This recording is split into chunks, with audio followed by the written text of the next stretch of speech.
जुल्म नहीं उतने सहने की ताकत है, तानों के शोर में रहकर भी सच कहने की आदत है।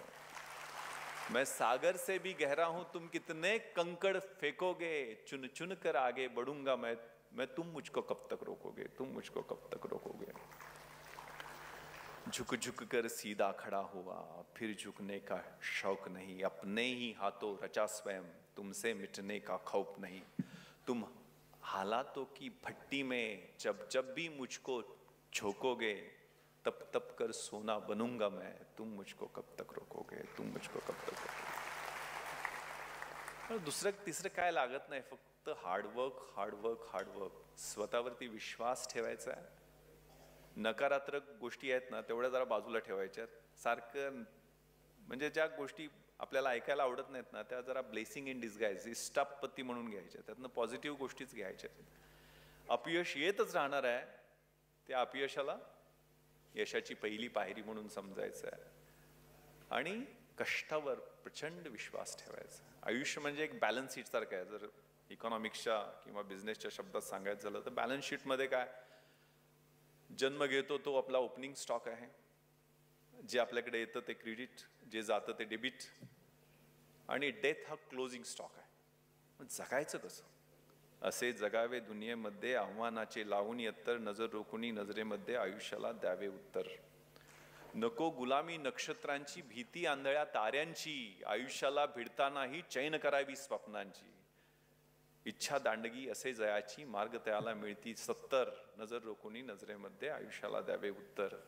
नको गुलामी नक्षत्रांची, भीती आंधळ्या ताऱ्यांची, हे सगळं हात बघणं, नक्षत्र बघणं, ती काय पत्रिका दाखवणं, या सगळ्यात आपलं निम्म आयुष्य त्याच्यात चाललंय।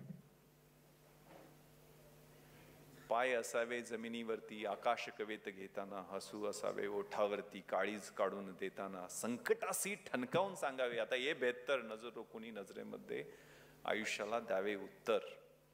कारण ही जी बॅलन्स शीट आहे ना, त्यात जाताना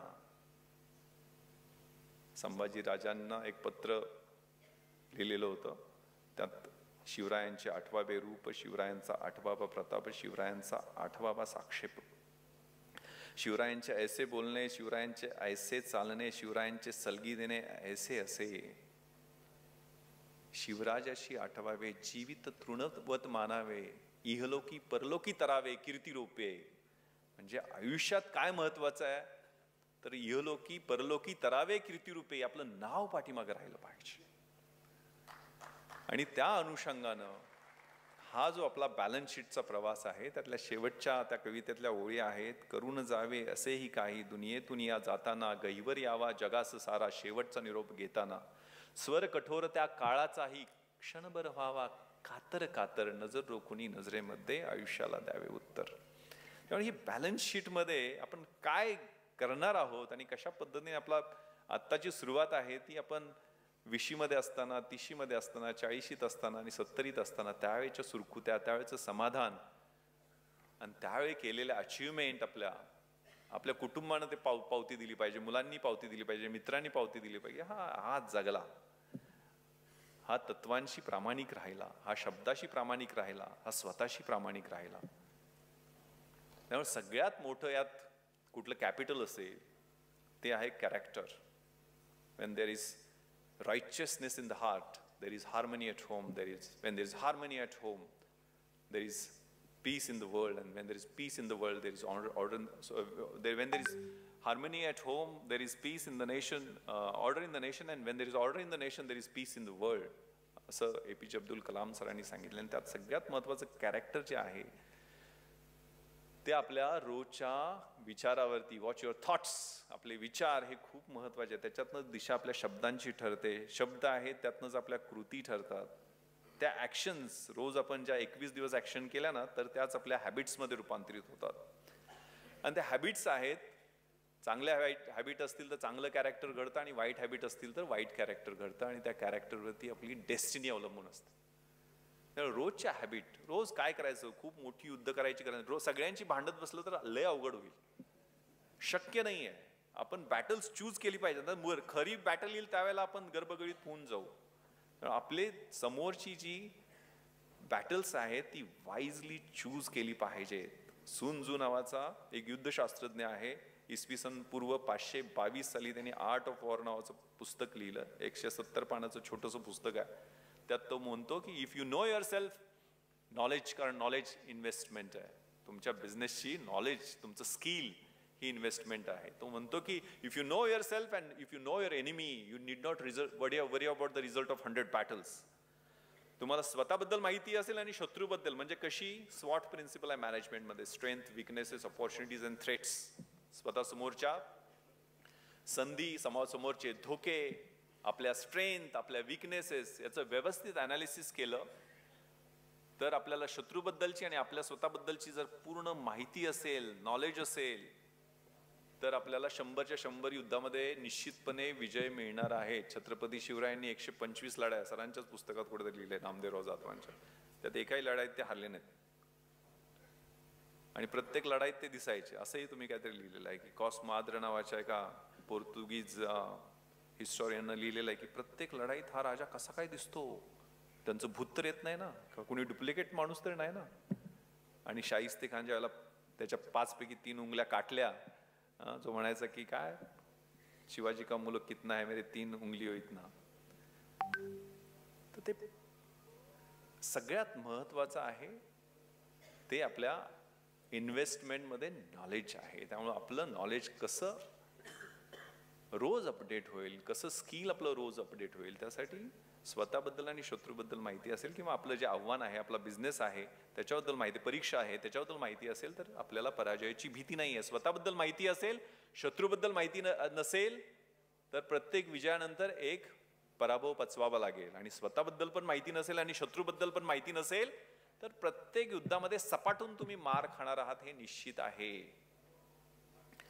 आणि more you sway during peace time less you bleed during war time. त्यामुळे तुमचं कष्ट करण्याचं म्हणजे हे कधी सगळ्याच म्हणजे प्रिव्हेंटिव्ह मेडिसिनमध्ये रोज शरीराला पण 1 तास दिला नाही, जर आपण योग्य काळजी मनाची आणि शरीराची घेतली नाही तर नंतर आजार होतात, विकार होतात, डिसिजेस होतात. मी आता 50 वर्षाचा आहे पण मी 42 किलोमीटर फुल मॅरेथॉन धावतो दरवर्षी, कारण माझे मसल्स, लिगॅमेंट्स, टेंडन्स हे मी ट्रेन केलेले आहेत. रोज 1 तास त्या शरीरासाठी देतोय, मनासाठी मग योगा मी रोज अर्धा तास कसा देता येईल, हे वेळ डिसिप्लिन. म्हणजे मी आता मुंबईचा joint CP law and order होतो, माझ्याकडे 94 पोलीस स्टेशनचा कार्यभार होता, माझ्याकडे इंटेलिजन्स मशिनरी पूर्ण होती, प्रोटेक्शन अँड सिक्युरिटी होती. म्हणजे 35,000 मुंबई पोलीस फोर्स हा माझ्या सुपरविजन खाली होता.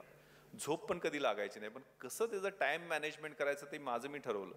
सर 2011 मध्ये TISनी सर्वे केलेला आहे की सगळ्यात स्ट्रेसफुल जॉब मुंबईतला कुठला आहे की ज्याच्यात लोकांना निश्चित डायबिटीस आणि हायपरटेन्शन आणि ब्लड प्रेशर येतं, तो म्हणजे joint CP law and order आहे. मी 2.5 वर्ष तिथं होतो, भरपूर टेन्शन आलं, यात काही शंका नाहीये, पण ते मॅनेज कसं करायचं, त्यामुळे ते संकट ॲडव्हर्सिटी क्वेश्चन माझा कसा राहील आणि त्यासाठी मग माझं कॅरेक्टर कसं राहील. लोक काही बोलतील आणि बोलणारच, त्यांच्याकडे लक्ष देत बसलं तर आपण काहीच करू शकणार नाहीये. ते हनुमानांची गोष्ट आहे ना की, आणि खूप छान गोष्ट आहे, म्हणजे गोलच्या बद्दल आहे. Arise awake stop not till the goal is reached, Swami विवेकानंदांनी सांगितलेलं आहे. आणि विवेक आणि चतुर्थ आयुष्यात खूप महत्वाचं आहे. कुठलंही गोल म्हणजे ते स्मार्ट असलं पाहिजे, स्पेसिफिक, मेजरेबल, अटेनेबल, रिअलिस्टिक आणि टाइम बाउंड. आणि ते गोल एकदा निश्चित केलं ना मग थांबायचं नाहीये. हनुमानांना सांगितलेलं होतं प्रभू रामचंद्रांनी ही अंगठी देऊन श्रीलंकेला देऊन येते. 800 मैलाचं अंतर पार करताना त्यांनी ज्यावेळेला उड्डाण घेतलं त्यावेळेला त्यांच्या रस्त्यात 3 अडथळे आले. पहिला होता मैनक पर्वत, ज्या पर्वतावर सगळ्या सुखसोयी होत्या, म्हणजे आजकाल 5 स्टार हॉटेलमध्ये सगळ्या सोयी असतात ना तशा, पण त्यांना जायचं होतं त्या वन वाटिकेमध्ये. सीतामैया वाट पाहत होत्या, ते थांबले नाहीत, त्यांना तिथं आराम करता आला असते. गंधर्व, अप्सरा सगळे बोलवत होते.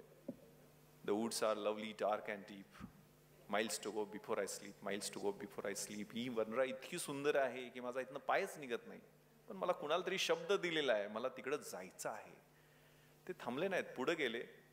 दुसरी होती सुरसा माता. सुरसा म्हणजे एक राक्षसीन होती, जी सर्पाची राक्षसीन होती आणि ती खूप मोठी होती.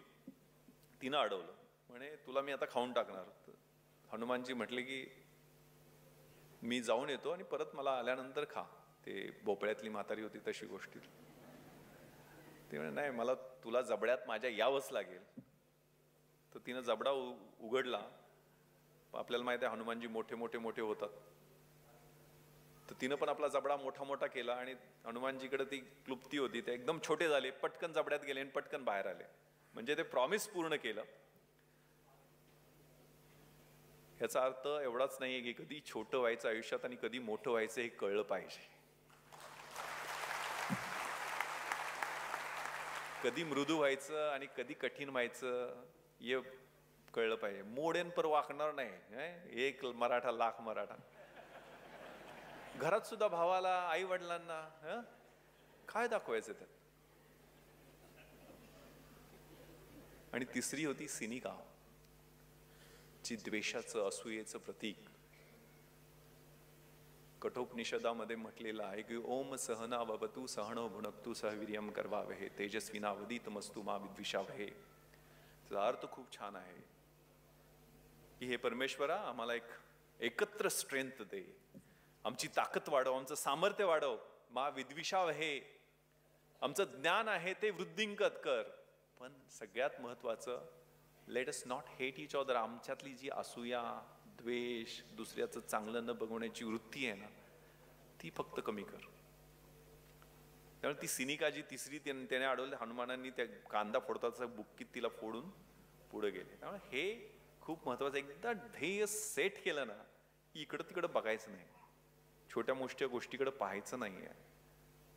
म्हणजे कुठंतरी मी ते खूप छान पुस्तक प्रफुल्ल वानखेडे म्हणून आहेत, त्यांचं मी प्रवासात कोल्हापूरला गेलो होतो आणि येताना जाताना मी ते 177 पानं वाचली. खूप छान उदाहरण त्यात एक दिलंय त्यांनी की कोंबडी असते, तर ते कोंबडी आणि सोन्याचं अंड, ते अंड्याची कोंबडी, ते आपण स्टोरी, ती कोंबडी घेतली तर तिला कापून तिचा फडशा पाडायचा का? कोल्हापूरच्या असल्यावर आम्ही पाडणारच त्याचा काय शक. पण ती का रोज एक अंड खात बसायचं का? ती कोंबडी कुठल्या तरी गाडीच्या पुढे टाकायची ना, ऍक्सिडेंट झाला की लगेच 4 कोंबड्या मागून घ्यायच्या का? शेजारचा जोपर्यंत कोंबडी चोरीन तिच्याकडे दुर्लक्षच करायचं, चोरून शेजारचाच त्याचा कार्यक्रम करतोय तो, ते वाट बघत बसायचं. त्यात शेवटचं उदाहरण त्यांनी दिलं होतं की ती कोंबडी आहे, तिला 15 अंडी होऊ द्यायची, त्यानंतर तिला 21 दिवस ती उभू द्यायची, मग त्यातनं 15 कोंबड्या नवीन निर्माण होतील, त्याच्यातनं पुन्हा मग 15च्या 50 कशा होतील, 100 कशा होतील याचा विचार करायचा. ही इन्व्हेस्टमेंट आहे. कारण नॉलेज आणि कॅरेक्टर याच्याबद्दल आपल्याला कॉम्प्रोमाइज नाही करता येणार. संकट तर येणार आहेत, संघर्षात तर मजा आहे. मी तुम्हाला सांगितलंय, मी ओळखलत का सर मला पावसात आला कोणी, कपडे होते करदमलेले, केसावरती पाणी, क्षणभर बसला नंतर असला बोलला वरती पाहुणी, गंगामाई पाहुणी आली गेली घरट्यात राहुनी, माहेर वाशिन पोरीसारखी 4 भिंतीत नाचली, मोकळ्या हाती जाईल कशी बायको मात्र वाचली, भिंत खचली चूल विजली, होते नव्हते गेले, आठवणीला मात्र डोळ्यामध्ये पाणी मात्र ठेवले, खिशाकडे हात जाताच